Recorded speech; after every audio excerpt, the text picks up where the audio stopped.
ከመሸ የሰማነው ዜና በጣም ልብ የሚሰብር ነው።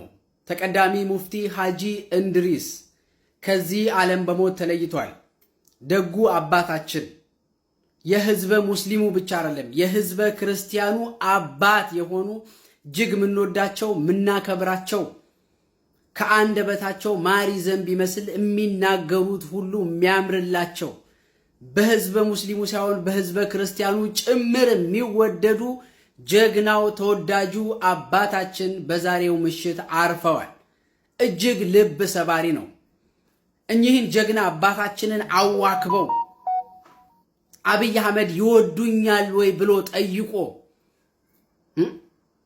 ከህዝበ ሙስሊሙ ልብ ውስጥ ለመፋቅ ቢሮአቸው ድረስ እነ ሙጅብ አሚኖ እንደምታዩት እንደምትመለከቱት መሳሪያ ጭምር ታጥቀው ሄደው በጥፊ ተመተው ከቢሮአቸው እንደ ተራሰው ተገፍተው ወጥተው ከህዝበ ሙስሊሙ ለመሰወር ከህዝበ ሙስሊሙ አይነ ህሊና ለመሰወር እኚህን ደግ አባት ብቸኝነት እንዲሰማቸው አድርገው በዚህ መልኩ እኚህን ጀግና አባታችንን ለሞት ዳርገዋቸዋል።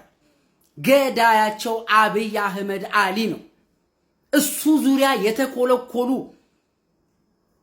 ሃይማኖታዊ መንግስት የተመሰረተ ይመስል እሱ ዙሪያ የተኮለኮሉ እንደነ ሙጅብ አሚኖ ያሉ ወራዶች ህዝበ ሙስሊሙ ነገ በፍርድ አደባባይ የሚያቀርባቸው ወራዶች እኚህን ደግ አባታችንን ለሞት ገፍተው ሰጥተዋቸዋል። ይሄ እውነታ እየመረረህም ቢሆን